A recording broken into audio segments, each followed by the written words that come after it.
welcome to Strategic Edge, a podcast by leaders and for leaders. We're here to inform, instruct, and inspire leaders.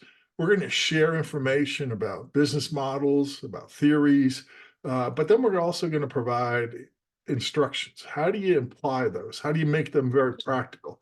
And finally, we're going to encourage you to act. My name is Ted Davis. I'll be your podcast host and your leadership coach.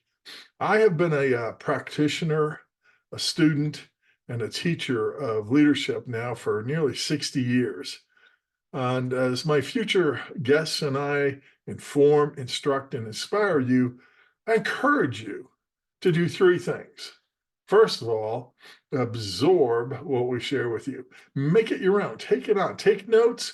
Make it your own thoughts. Make it part of what you now believe about leadership. Number two, reflect on it. What does it mean to you? What do we affirm that you're already doing? What ideas do you pick up about how to improve?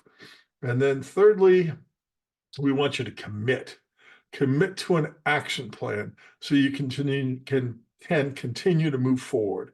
So we want you to absorb, reflect, and commit. And with that, let's start today's podcast. Well, I am thrilled to welcome today Rusty Fulling. Rusty and I have known each other for what, about? A lifetime. I'd say at least 15 years, if not longer, maybe 20. We attended the same church for a while, and then we were both in the American Club Association. Yep. We were in a small team on there together. So yeah. We've known each other quite a while. I got to meet your old office. I understand you've now gone virtual, totally. Yes. Which I'd like to do. But nonetheless, first of all, just welcome, Rusty. Thank you. Let me just share with our audience a little bit about who you are. Rusty founded his company, Fulling Management and Accounting, in 2000. So his business is 24 years old, has remarkable growth. He's located in Olathe, Kansas, but he's not tied to geography anymore. As I said, he's gone totally virtual with his staff, but he's had clients around the country. We've got international clients as well.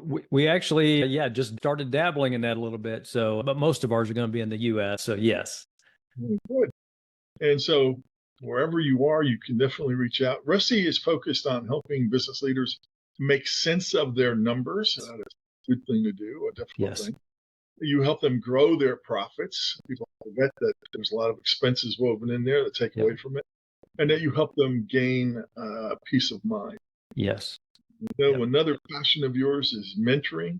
You try to integrate your faith, your storytelling, your good humor into a leadership approach that can help people grow as a man or a woman, or just celebrating in their success. You've been happily married for 32 years with your wife, Pam, and you hang out with your two daughters and son-in-law. And at least one of those daughters, I assume is just one of them, has two granddaughters. That's right. If nothing else keeps you or makes you old quick, it's grandkids, right? So absolutely. 4. So that's awesome.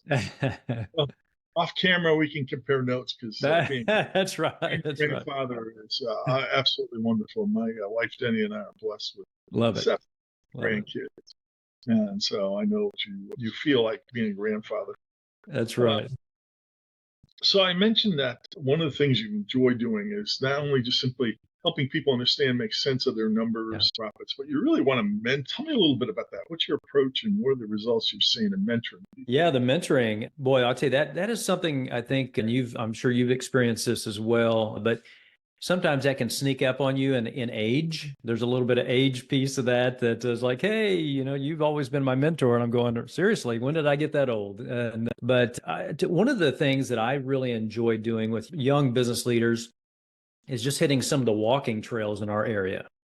And there's nothing like going out on a walking trail with another young leader that just opens up the conversation. And I actually got involved in some running through World Vision about, 7 or 8 years ago. And I can't count the number of deep conversations that really lean into the mentoring role over the last 7 or 8 years. And I'll give a lot of credit just to, getting back and doing a little bit of running and walking on the trails. Wow. Well, unfortunately, my knee is totally devoid of cartilage, so running on the trails is almost That's impossible. Nonetheless, physical activity is a yeah, great way to do that. yeah, Another thing I like to explore with my guests is, what's your guiding light in leadership? What's yeah, your model, your philosophy, your North Star of yeah. leadership? And then you've got a unique model, Hmm. grace. So tell Yeah. us. Yeah, for years, I kept hearing you need core values, you need core values. And a lot of times I've seen companies, they'll write out some audacious core values and stick them up on the shelf and, collect dust. And I would say we did a little bit of that as well. And as we dusted those off or we're getting ready to dust those off, we kind of polled our team and said, hey, what are our core values? And I think we probably had 6 or 7 on the team at that time. And fascinating enough, the things they listed were exactly what we had listed 7 or 8 years before, meaning we had been living out those dusted, those values that we had really wanted to attain or work towards. And so, where I'm going with that is it really helped us solidify this is what's important to us. This is what we want to live out in our day to day. And we put a little acronym around that called GRACE, G.R.A.C.E. And the first letter of that is just simply growth, not necessarily as totally as a company. Yes, we want to grow as a company, but individuals. And so each of our team members are experiencing some type of growth in their personal life and their business acumen. And so growth is one. The second one is represent the client. We want to make sure we're doing what's best for the client. Sometimes that may mean they outgrow us or we're not the best fit, and we want to make sure we're, giving them the guidance that they need to really fit what's best for them. And the third is accountability, and that may seem kind of, well, yes, you're in the accounting world, so that should be pretty normal, but just accountability, I'd say from the top. So decisions that I make as the CEO, the team holds me accountable to, because I want to make sure that the things I'm doing are making a positive impact for our entire team. The C is called champion attitude. And we want to make sure we're showing up with great attitudes. Yes, we do have bad days every once in a while, but boy, as a whole, we want to make sure we're bringing that positive attitude to not only our team, but our clients. And the last one is eternal impact. And that one is one where we say the work that we do is really for God and not man. And so there's a little bit of spiritual component to that. But for those that may not be faith, Christ followers, hey, it's really doing our best at the work we're doing and making sure we're representing just our culture well. So grace is really what we lead by. And we actually measure how we're doing by team member each month to make sure we're, red, yellow, green. How are we doing in these areas? Well, that's absolutely wonderful. Of course, I'm attracted to the term Yeah. grace. Yes. That's Yes. the name of my company is As, Grace Services. Uh, yes. Podcast is Strategic Edge. That's the name of the podcast. The Yeah. company is GSSI, Grace Strategic Yeah. Services. So grace is important. Yeah. Just as an aside, when people ask, why grace? Yeah. The answer is because God is gracious. Yeah. So that's for another day's story. You bet. So while we're on the topic of faith, how Yeah. do you weave in your faith in the work we do? We work in a secular environment. You're not here to Yeah. evangelize or to Yep. proselytize your Right. clients. So what is it about faith that's integrated into Yeah. leadership in the secular environment that we work in? Yeah, I think for us, it's just about doing things the right way. There's a great organization in the Kansas City area called Unconventional Business Network, and they use, we'll say, biblical principles to do business right, the right way. And so I think it's just treating people fairly is, if you just look at some basic tenets of how to do business right, making sure you're serving well, again, going back to those grace components. And, again, sometimes that means we're not the best fit for certain companies that want to do business a different way. And so we try to make sure we're very upfront as far as here's kind of our guiding principles and make sure they're aligning with those clients we work with. Absolutely. I think there's another component to that, and I Yeah. think you probably agree with me, is, because as you said, you want to do things the right way. You Yeah. want to do things biblical principles. And I would suggest you don't have to be a believer, and there's people of other faiths that do the right thing as well. Yeah. Yeah. One of the things about integrating our faith into what we do is the continuous desire to see people from a godly point of view. Mhm. So Yeah. try to see people as God sees them, Yeah. which means you respect their dignity, you respect their talents, but you really see that all Yeah. mankind, all people are created by God. Yeah. So enough on that. So tell me a little bit more about in your personal development. I know you've Yeah. been in groups, and I know you've been in online groups for a while. Accountability. Yes. Yeah. Tell our viewers a little bit about accountability groups, the Yeah. value. How do you get started? And what might be a good venue for accountability? Yeah, yeah, there's some great groups out there. And one of my very first groups I was in, Ted, is probably close to the time you and I met, well, probably 20 years ago now, but it was a group out of the Kansas City area called the Kauffman Foundation. And they had an entrepreneur boardroom. And what that looked like, they would bring in some coaches and that would do some training on a certain topic of the month. And then we would break into small roundtable groups, is what they would call them. And that would be somebody bringing up an issue, and then the other members of that roundtable would help them work through that issue. And one of the things I learned quickly, and the coaches did an amazing job at this, said, do not bring advice and answers, bring questions. And it was so helpful in developing my, I think, just curiosity that I think early on I would, well, Ted, here's how you fix that problem. You need to get that knee wrapped up and get on the walking trail with me. Well, maybe it's asking those, those clarifying questions that will help the person, mentioning the issue. It helps them, light bulb comes on and they come up with their own answer, which is most of the time better than, what I would have come up with. So I think that was a good lesson early on. But those type groups now are just prevalent online. And there's so many great advisory groups, accountability groups, different groups like that. Some of those that I've been involved with over the last few years, Entree Leadership out of Nashville is a good group that offers some of those type of things. Path for Growth is another one that is, I think they're based out of Arizona. There's even right here in the Kansas City area, I mentioned Unconventional Business Network. They have some different groups as well. So, but definitely, those are definitely those kind of communities that, well, I would encourage any leader at any level to find those that fit your kind of what you're looking for and get involved. Yeah, I really appreciate what you're saying about coming to ask questions Yes. and not think that you're always there to dispense the solution for somebody else.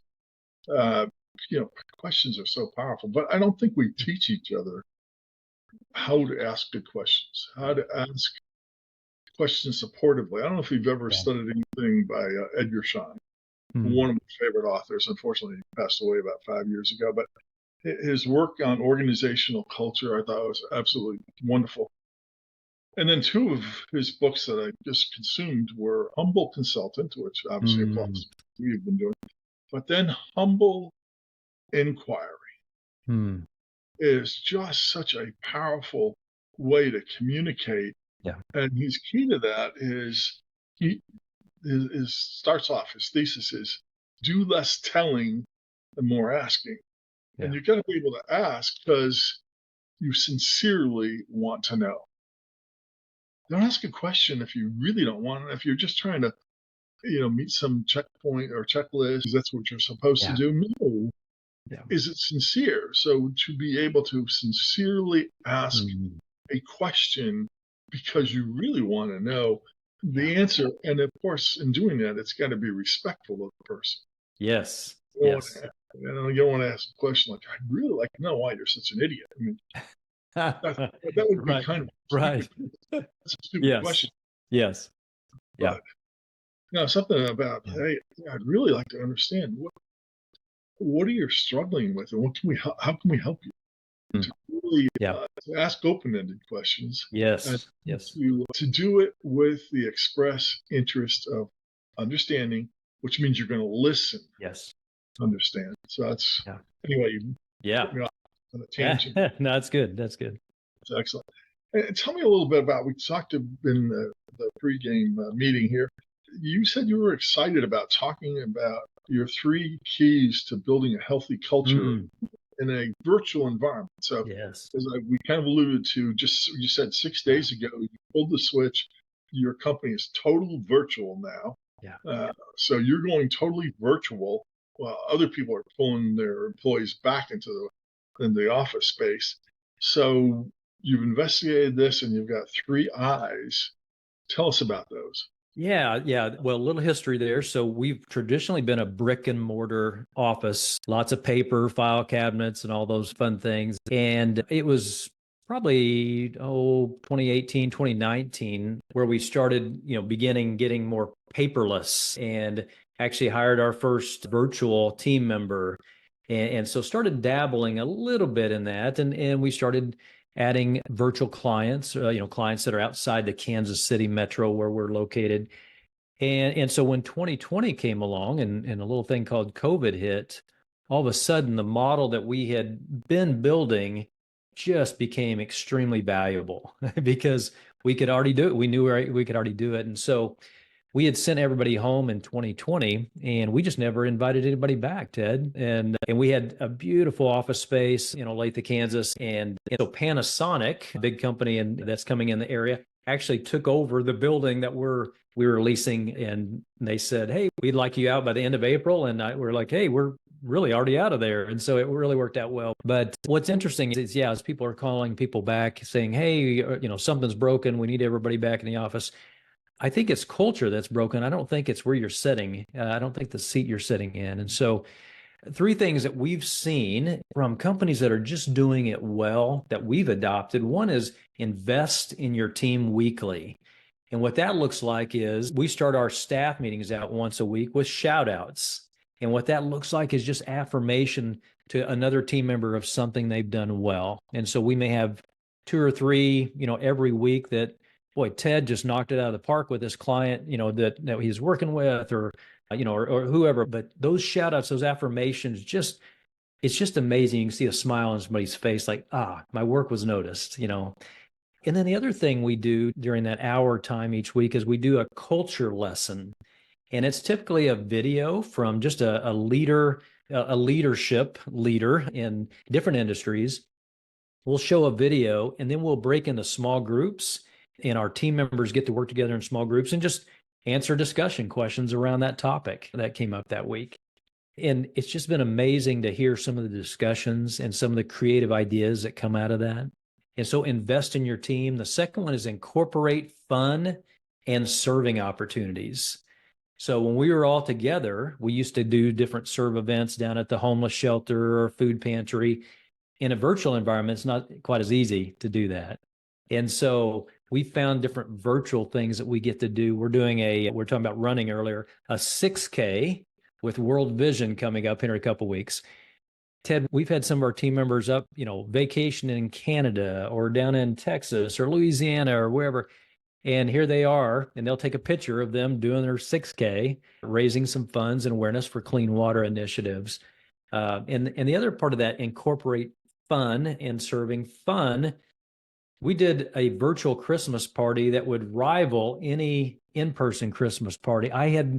We've got some really creative folks that are not accountants that are on our team, and oh my goodness, it's amazing what they do. So they incorporate fun and serving. And then the last one is in-person celebrations. And so once a year, we bring everybody into the Kansas City area, and we do a 3-day event where we just get together and have fun, like a family picnic. Next day, we'll do a big strategic ops deep dive, and then the third day we'll do a serve event all together in one of the groups here in town. I think those are 3 great recommendations and great policies. And I think they can translate in a different format. Yes. For those organizations who cannot go totally virtual. I mean, you cannot manufacture from any place but the manufacturing floor.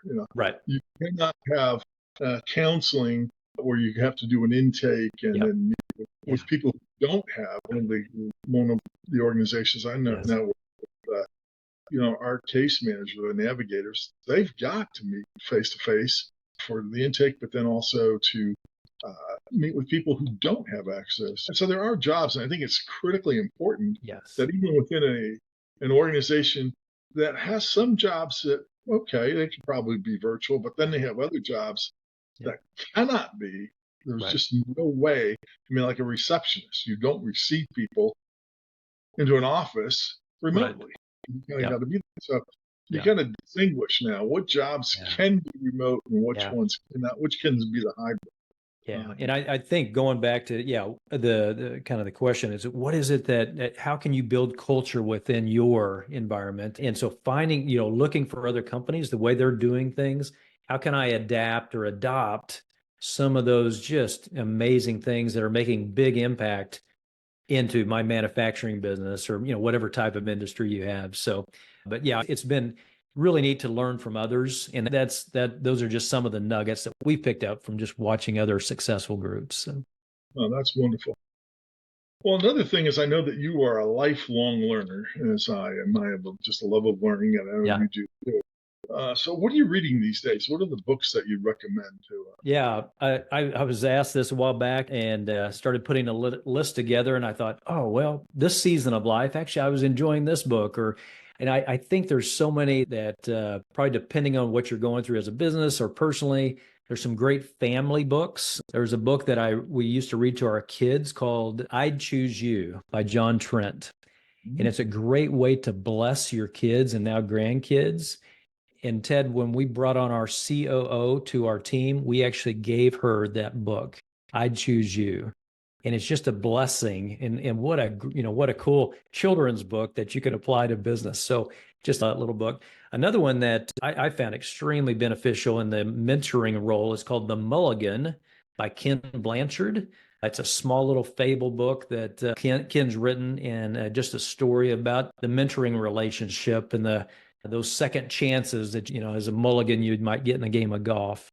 Believe It by Jamie Kern Lima.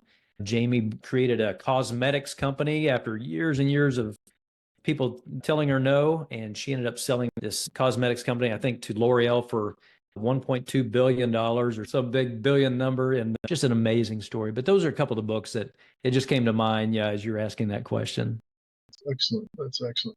Unfortunately, we're running out of time. So let me ask you, as I ask all my guests, what are 3 practical things people ought to be doing as a result of listening to us today?